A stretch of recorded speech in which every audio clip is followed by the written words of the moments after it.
Welcome Trinidad and Tobago to our News 4 report, a product of the Government Information Services Limited and the Ministry of Communications. I'm Nicola Barito. Let's take a look at the headlines.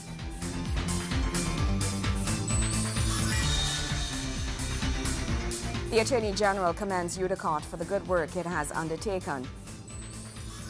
Government in discussions with various airlines and airports to increase the number of flights to Tobago from 4 to at least 9 per week, and improvements made to the scholarship application and management process. Thank you for joining us. Attorney General the Honorable Anand Ramlogan is commending the Urban Development Company of Trinidad and Tobago UDECOT for the good work it has undertaken. Attorney General Anand Ramlogan has heaped praise on Housing Minister Dr. Rudal Mulilal, UDECOT Chairman Jaylene John, and UDECOT CEO Kurt Ramlal for what he terms a job well done. This as Mr. Ramlogan announced some of the work the company plans to undertake in the near future. The AG gave his thoughts on UDECOT during a contribution to the debate on the 2012-2013 fiscal package. The planned works include the construction and, in some cases, renovation of police stations and fire stations across the country. UDECOT has embarked on an aggressive program of building police stations in Maloney, Comoto, Piarco, Labre, and Arima. Work is also expected to start soon at Besson Street, Maracas St. Joseph, Manzalina, Mathura, St. Joseph, St. Clair, Matlot, and 2, of course, Madam Vice President, in Tobago, one in Roxburgh and one in Old Grange. Fire stations are due to start in Mayaro, Chaguanas, Woodbrook, Aruca, and a training facility in Chagaramas. All of this being done by UDECOT. Mr. Ramlogan also reiterates that the People's Partnership Government is a people-centered government. He says the government's commitment to providing better healthcare services to all citizens is proof of its people-centered stance. We are catering for the people because it's a people-centered government, and we are going to do the following in the health sector. Madam Vice President, UDECOT, we have the UE South Campus, the Chancery and Teaching Hospital, which will be completed in December of this year. We have the Couva Children's Hospital and multi-training facility, for which the Honourable Minister, Dr. Botiwari, planning permission has been granted from the Ministry of Planning. The Arima Hospital, National Oncology Centre at Mount Hope, National Centre for Non-Communicable Diseases in Pinal, and Point Fortin Hospital. Point Fortin, Pinal, Arima, across the length and breadth of this country, we are delivering to the people, and we are taking the services in the healthcare sector better. Healthcare for all. Healthcare for all. Gregory McBurney, News 4. In other news, Tourism Minister the Honorable Stephen Cady says government is in discussions with various airlines and airports to increase the number of flights to Tobago from 4 to at least 9 per week. The minister says he would also like to see an increase in visitor arrivals from 402,000 in 2011 to cross the 500,000 mark. Speaking at a stakeholders meeting on the national budget, Minister of Tourism Stephen Cady says, as part of the plan to increase visitor arrivals, the ministry intends to build a new terminal at the ANR Robinson International Airport in Tobago at the cost of $2 million to $3 million. The new terminal would include new arrival and departure halls for international travelers, with a capacity of about 450 passengers. Also, as a side note, Minister Cady also announced that cruise liner Royal Caribbean Cruises Limited would be returning to Tobago and would start the 2014 to 2015 season with 6 vessels. This after continuous lobbying by the tourism delegation led by himself. In addition, he says, TT's refinery could offer diesel to refuel ships. What is it that these cruise ships are leaving the Northern Caribbean for to come down to Trinidad? Why would you want to do all that? And that again, we have to find the ways and means of satisfying that demand. How do we make this place create the demand here in Trinidad? We have a refinery, people. We have a refinery that produces Bunker C. There's all the other refineries in the Caribbean have closed down. Virgin Islands closed, Curacao closed. Yes, they're doing some storage, but the actual refining process is no longer. We have that here. And we have never gone after the bunkering of either cargo ships or of cruise ships. And we have it right here in our backyard, a whole refinery to do it with. Another part of the plan was the Maracas Beach Community Tourism Initiative. The initiative would see the upgrade of the Maracas facilities, including safe parking that was not waterlogged, less traffic jam, as well as clean, upgraded washrooms. Why do people go to Maracas? Give me one good reason why you go to Maracas. As far as I know, you go to the beach. So what could we possibly spend $233 million on? Anyway, we pull that contract back. That contract is now dead. We have re-engaged the consultants, Leung and Partners, to come up now with a plan B. Minister Cadiz told the audience there was a contract with Beijing Construction for $233 million to upgrade the facilities, but that it was terminated earlier this year. The contract was bought out at a cost of $5 million. Instead, he asked consultants to resubmit a scaled-down package to the ministry. We are going to scale that project right down, but providing one thing at the end, a good experience for the beachgoer. And that is what we're going to end up with by fixing those other things. And it's not going to be $233 million. I hope to be able to achieve that in this fiscal year. So we're going to get that done by October, not 1st, October the 1st of 2013. I guarantee you Maracas Bay is going to be completed, renovated, completed, finished. Minister Cadiz announced that the ministry intended to go on an awareness and education drive to get citizens of the country to understand what the industry was about and the value of tourism. The minister made these suggestions at a meeting on the implications of the Budget 2013 on tourism at the Hyatt Regency Hotel, Port of Spain. Joseph Lopez, News 4. News 4 continues after the break. Stay with us.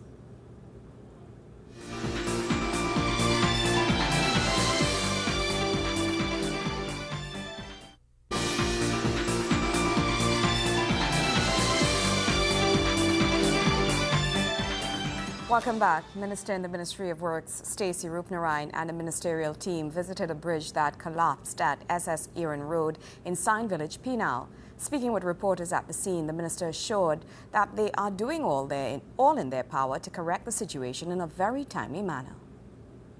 Minister Stacey Rupnarine is adamant that the collapsed Bailey Bridge will be fixed in the shortest possible time.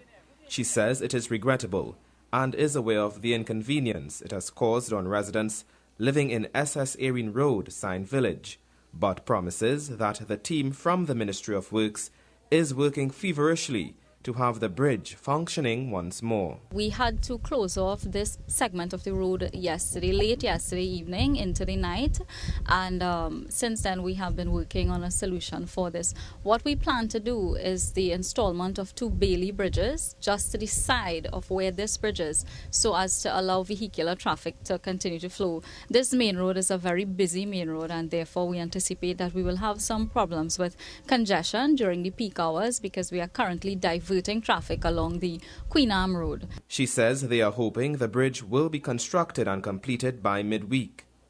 The team from the Ministry of Works will also be working day and night, she says, to ensure they get the job done and to have the problem rectified. We have our engineer on site, we have the contractor has been mobilizing since morning, and we do hope to have completion within 24 to 36 hours roughly. News 4 understands that the bridge collapsed due to the weakening of several cylinders, but Minister Rupnarine underscores that further investigation will be done to determine the root cause of the problem.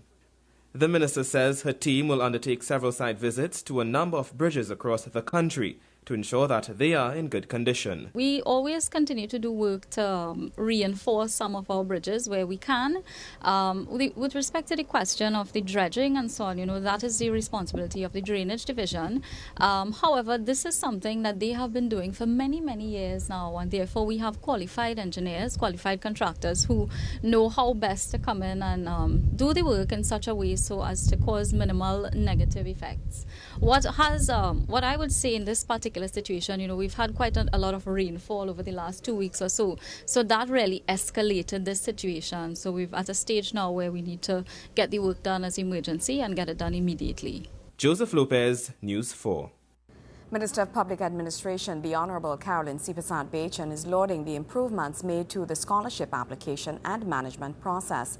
These improvements include a greater integration of technology and the internet in the process to allow for ease of communication between the ministry and scholarship awardees.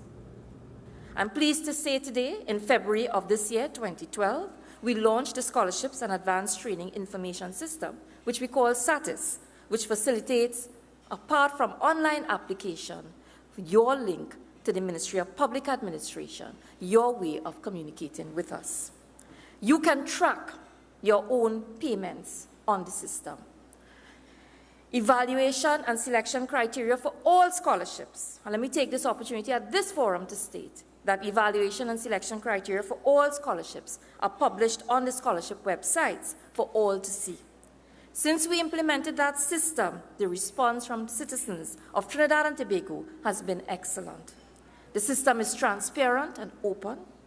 We got cabinet approval for every evaluation framework for every scholarship that we offer to citizens of Trinidad and Tobago.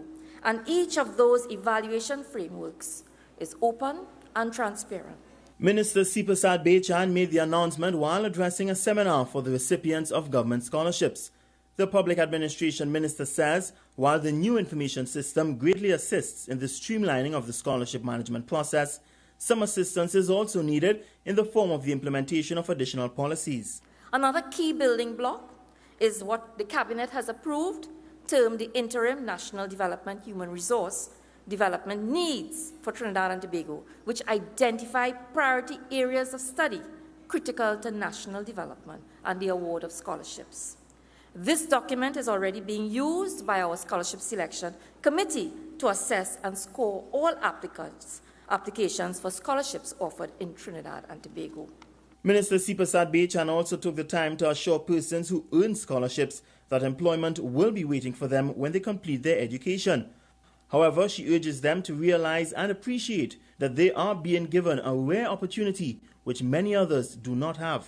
I know that is a troubling issue and a stressful issue for you scholars, because many times as you graduate, where do I go after this? And therefore, the Associate Professional Program, whereas you have your period of obligatory service to Trinidad and Tobago, the AP program, Associate Professional Program, was designed to allow you scholars to obtain the experience and develop the skill sets for the workplace, providing that transition from your field of study into the workplace. So you have an ideal opportunity as a returning scholar. You have that opportunity, which many others do not have. Gregory McBurney, News 4. Wayne Cunningham has a sport report right after the break. Stay with us.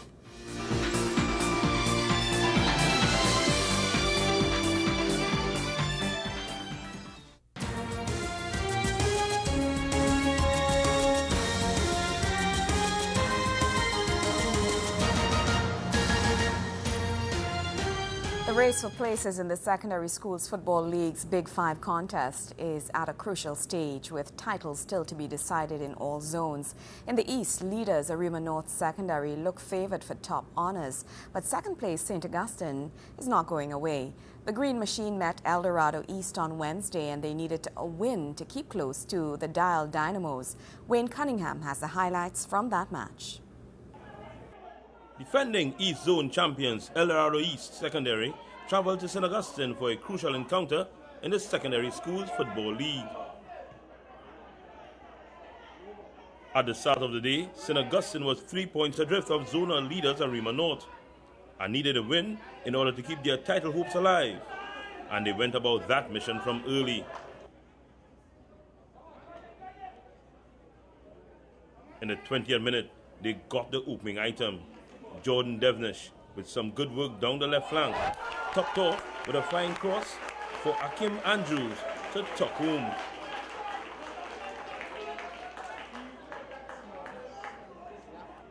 St. Augustine tried to add to that lead, but despite some good build-ups, the shooting was poor to say the least.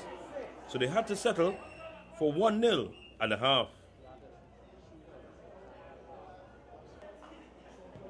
That trend continued as the second period got underway. El Dorado, on the other hand, were not looking that threatening in attack.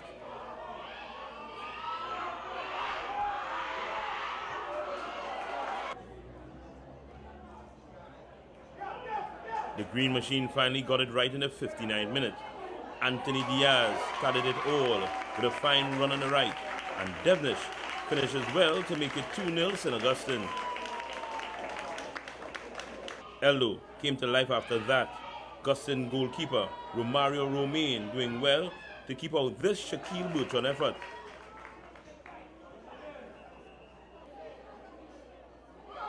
Hakeem Lucas was also saving well in the El Dorado goal.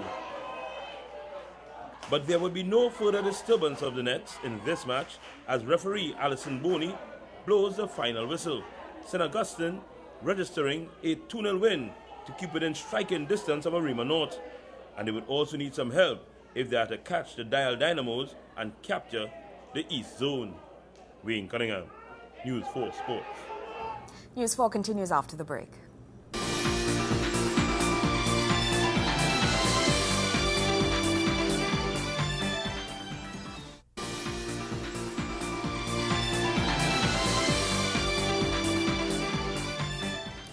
In-depth conversations around issues of development, civil society and social economic were undertaken at UWI's Learning Resource Center. The conference was held to highlight and discuss this country's economic issues in light of the present global, or that should be global, environment. The Department of Economics UWI Annual Conference on the Economy 2012 is an annual landmark event of the department at which findings from quality research and other studies are presented to inform our stakeholders on economic and social policy. Several speakers were invited to the event to discuss issues affecting Trinidad and Tobago as it relates to the economy. Among these intangibles or less tangibles that we need to be able to measure are such factors as personal dignity. If we're talking about transformation, if we're really talking about development, shouldn't we be talking about personal dignity? Shouldn't we be talking about freedom of association? Shouldn't we be talking about personal safety? Shouldn't we be talking about freedom from fear of physical harm? And shouldn't we be talking about the extent of participation in civil society, organizations, and entities? And I want to suggest that in this last 50 years, and who am I, but I'm bold enough to try to make this suggestion, I think that we have moved away from the conversations around development. Dr. Asha Cambon says she believes that economists have moved away from conversations about development and have been driven into conversations around efficiency and economic growth. But if we leave out the discussions of development, then we're talking about growth, but for what purpose? For what purpose? And I think after I look back at the 50 years, if we are in a society now, and I remember best, a number of years ago we had invited him to deliver a feature address to many senior technocrats from across the region, and Best asked the question. He said, if in fact we are looking at our societies and we are all saying that they're in difficulties, having great difficulties, and yet we're all saying that some of the economic indicators make us look good, then isn't something wrong with what we're measuring? This year's conference will continue to highlight what the department see as the key economic issues facing Trinidad and Tobago in particular and the wider Caribbean region by extension in light of the present global environment. This event also featured a video presentation by Express journalist and editor Miss Suniti Maraj. The way in which Trinidadians and Tobagonians perform in other societies, the very spectacular performances, the very organized individual, they return to Trinidad, they are put in positions of, very senior positions, and very quickly you see the crumble begin. And it would seem to me that in other societies we would go and we know exactly where we fit, what is expected of us, what is the overall ethos of the place, what is the overall agenda, because those societies have an organizing principle that locates us. The event coincides with the 50th anniversary of Trinidad and Tobago's independence. The conference also addresses the topic, 50 Years of Managing for Development in an Ever-Changing Economic Environment, Lessons Learned and the Way Forward, along the following sub-themes: macroeconomic environment, resource and environmental issues, disaster preparedness, petroleum and the downstream sector, trade and ICT, regulatory economics, education and workforce development, civil society and social economics. Speakers at the conference were drawn from the departments of economics, related centers and units from across the campuses of the University of the West Indies, representatives of other regional and international universities, as well as key agencies, both here and abroad. Joseph Lopez, News 4. Well, that's how we wrap up this edition of our News 4 report, a product of the Government Information Services Limited and the Ministry of Communications. I'm Nicola Barreto. Thank you for joining us.